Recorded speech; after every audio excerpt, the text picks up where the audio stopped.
সুপ্রিয় দর্শক মণ্ডলী, 2025 সালের শরতের শেষ ভালোবাসা জানাই ভিলেজ ডকুমেন্টারির পক্ষ থেকে। আমি মোহাম্মদ মেজবাউল হক। সম্মানিত দর্শকবিন্দু, আজকে আমরা যে বিষয়টি নিয়ে আলোচনা করব তা হচ্ছে বাংলাদেশের লাউ। লাউ আসলে কিভাবে চাষ করা হয়, কোন কোন ধরনের লাউ আসলে আমাদের দেশে পাওয়া যায় এবং লাউ চাষ করে আসলে চাষিরা কতটুকু লাভবান হচ্ছে, সেই বিষয়ে আমরা আজকে বেশ কিছু কথা আমাদের এই ভিডিওর মধ্যে দিয়ে তুলে ধরব ইনশাল্লাহ। তো লাউ হচ্ছে বাংলাদেশের একটি প্রধান অর্থকারী ফসল। লাউয়ের জনপ্রিয় জাতগুলোর মধ্যে রয়েছে হাইব্রিড জাত, মার্টিনা, ডায়না, বর্ষা এবং তাপসী। উপসি জাতের মধ্যে রয়েছে গ্রিন ডায়মন্ড, বাড়ি লাউ, ক্ষেত লাউ উল্লেখযোগ্য। এছাড়াও বঙ্গবন্ধু কৃষি বিশ্ববিদ্যালয়ের বিজ্ঞানীরা বেশ কিছু লাউয়ের সমন্বয় 12 মাসের কিছু লাউয়ের জাত উদ্বোধন করেছেন, তা নিয়েও কিন্তু আমরা আজকে কথা বলবো। তো বন্ধুরা, চলুন আজকে আমরা আসলে বেশ কিছু লাউয়ের জাত নিয়েই প্রথমে আপনাদেরকে জানিয়ে দিই যে আসলে বাংলাদেশে কি কি ধরনের লাউ চাষ করা হয়। দর্শকবিন্দু, আসলে ল্যাটিন আমেরিকা সহ এই এশিয়ার প্রভৃতি স্থানে কিন্তু লাউ চাষ অনেক জনপ্রিয়ভাবে উৎপাদন হচ্ছে। তেমনিভাবে এশিয়ার এই বাংলাদেশের মাটি উর্বর এবং ফসল উৎপাদনের প্রধান সহায়ক হিসাবে বাংলাদেশের এই মাটিতেও কিন্তু লাউ অনেক বেশি উৎপাদন সম্ভব হচ্ছে। সম্মানিত দর্শকবিন্দু, হাইব্রিড এবং উন্নত জাতের যদি কিছু আমরা লাউয়ের কথা বলতে চাই, তাহলে কিন্তু আমরা হাইব্রিড মার্টিনার কথা বলি।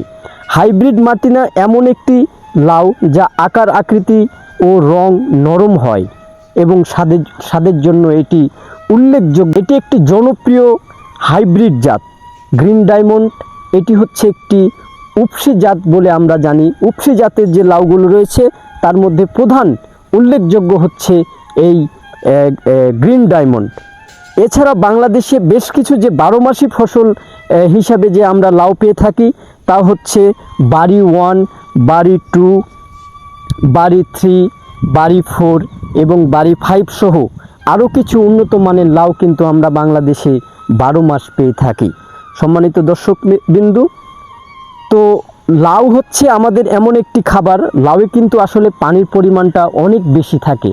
আমরা জানি লাউয়ে 90% আসলে পানি রয়েছে। লাউ খেলে আমাদের শরীরের ত্বক ভালো থাকে, সুস্বাস্থ্য থাকে এবং লাউয়ে কিন্তু আমরা জানি যে লাউ থেকে পটাশিয়াম, ম্যাগনেসিয়াম এবং ফাইবার সহ বেশ কিছু খনিজ ম্যাগনেটও থাকে কিন্তু এই লাউয়ে। সম্মানিত দর্শকবিন্দু, আমরা আজকে এই যে আপনারা দেখতে পাচ্ছেন যে এই নবাবগঞ্জ উপজেলার আমরা একটি বিশাল বড় একটি পাথার অর্থাৎ মাঠে রয়েছি।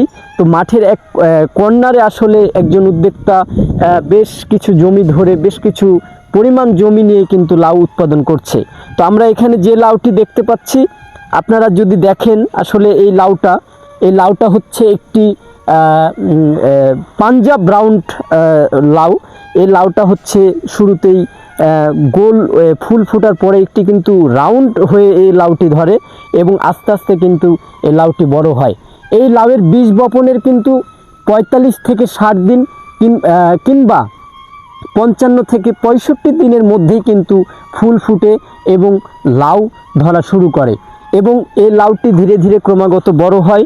বড় হওয়ার এক পর্যায়ে কিন্তু এই লাউটি আকৃতিতে গোল হয়ে একটা লাউয়ে কমপক্ষে 1.5 কেজি থেকে 2 কেজি আকার ধারণ করে।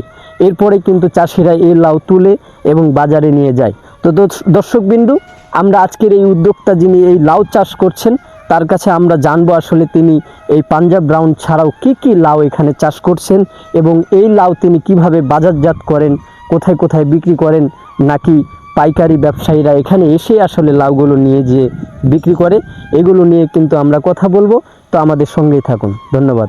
বন্ধুরা, আমি জানিয়ে দিচ্ছি, আমি কিন্তু আরও একবার বলি যে আমি কিন্তু নবাবগঞ্জ উপজেলার মাহমুদপুর ইউনিয়নের কাঁঠাল পাড়া গ্রামের একটি লাউয়ের চাষ হচ্ছে এরকম একটা জমিতে দাঁড়িয়ে আছি এবং আমি একজন তরুণ উদ্যোক্তার সাথে কথা বলবো। তিনি অনেক দিন ধরে আসলে লাউ উৎপাদন করছে।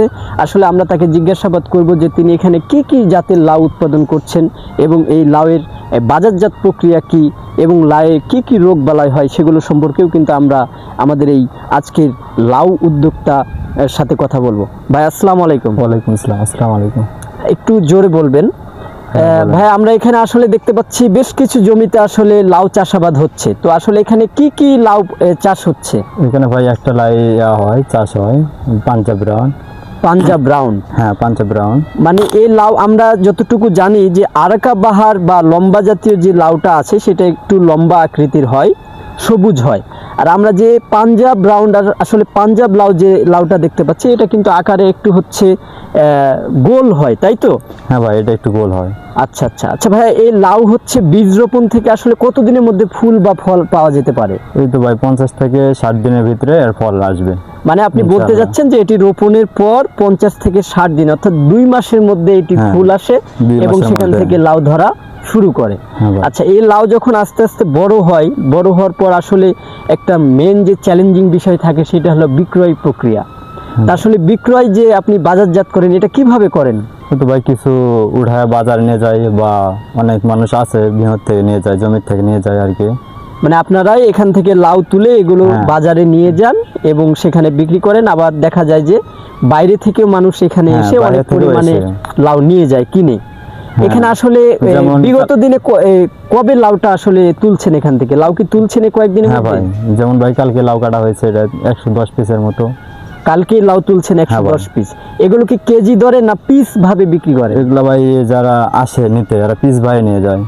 একটা লাউ কত টাকা আসলে দামের হয়? দামের হয় ভাই 35 টাকা, 40 টাকা।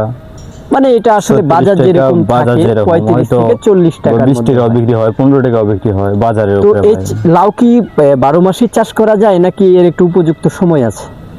এর উপযুক্ত একটা সময় আছে ভাই, শীতকাল। কিন্তু 12 মাস যদি লাগাইতে চান হবে।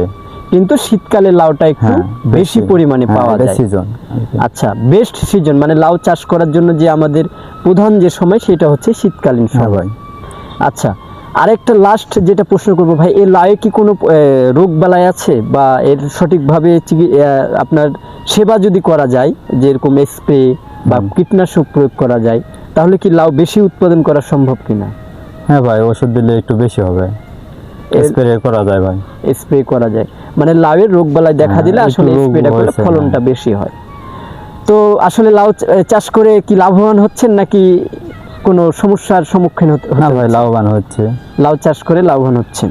তো ধন্যবাদ আপনাকে, আবার কোনোদিন দেখা হবে আপনার সাথে ইনশাআল্লাহ। তো প্রিয় বন্ধুরা, আমরা ধন্যবাদ জানাই আমাদের এই তরুণ উদ্যোক্তাকে। তিনি আসলে কয়েক বছর ধরেই কিন্তু এই কাঁঠালপাড়া গ্রামে এই জমির মধ্যে কিন্তু লাউ উৎপাদন করছেন। আমরা কিন্তু এখানে দেখতে পাচ্ছি যে এখানে 3 থেকে 4 বিঘা জমির মধ্যে কিন্তু আসলে লাউ উৎপাদন হচ্ছে। এবং আরও একবার জানিয়ে দিই, এখানে কিন্তু একটি জাত উৎপাদন হচ্ছে, সেটা হচ্ছে পাঞ্জাব লাউ, অর্থাৎ যেটা আমরা পাঞ্জাব রাউন্ড নামে চিনে থাকি। এই লাউটা কিন্তু বাংলাদেশের সচরাচর সব জায়গাতেই দেখা যায়।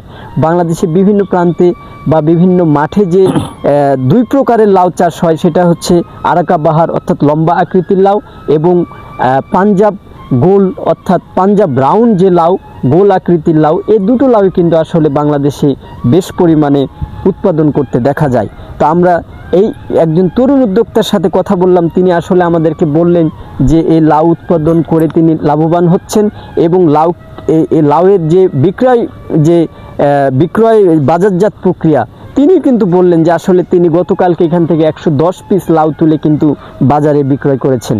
তিনি আমাদেরকে আরও জানালেন যে এখানে আসলে পাইকারি তিনি শুধু নিজেই খুচরায় বিক্রি করেন না, বরং এখানে মধ্যস্থকারী ব্যবসায়ীরা আসেন, তারা একসাথে অনেকগুলো লাউ এখান থেকে কিনে নিয়ে যান এবং সেগুলো বাংলাদেশের বিভিন্ন শহর এবং গ্রামের যে হাটগুলো আছে সেখানে গিয়েও কিন্তু লাউ বিক্রি করে। বর্তমানে তিনি বললেন যে পাইকারি দাম যে লাউয়ের সেটা হচ্ছে 35 থেকে 40 টাকা। তবে লাউয়ের উৎপাদন কম হলে এটি আরও একটু বাড়তে পারে বলে তিনি আমাদের জানিয়েছেন। তো দর্শকবিন্দু, আমরা আসলে আজকে আর বেশি কথা বলবো না, আমরা আমাদের পরবর্তী ভিডিও নিয়ে আসব। তো আপনারা বেশি বেশি করে লাউ খাবেন, কারণ আমরা আগেও বলেছি যে লাউয়ে আসলে অনেক রকমের ফাইবার, অ্যান্টিঅক্সিডেন্ট, খনিজ পদার্থ, ভিটামিন B1, B2, B3 সহ বিভিন্ন ধরনের কিন্তু খনিজ রয়েছে লাউয়ে। তাই লাউ আমাদের ডায়াবেটিক্স এবং কোলেস্টেরল এগুলো আসলে কন্ট্রোলে সহযোগিতা করে। তাই আমরা সবাই মিলে আসলে বেশি বেশি করে লাউ খাবো, আমাদের ত্বক এবং স্বাস্থ্য সুস্বাস্থ্য বজায় রাখবো। তো ধন্যবাদ। আপনাদের যদি এই ভিডিওটি ভালো লেগে থাকে তাহলে আমাদের এই চ্যানেলকে অবশ্যই একটি লাইক, কমেন্ট এবং শেয়ার করবেন। আমরা অতি দ্রুত আমাদের পরবর্তী ভিডিও নিয়ে আসব। ধন্যবাদ ভিলেজ ডকুমেন্টারি।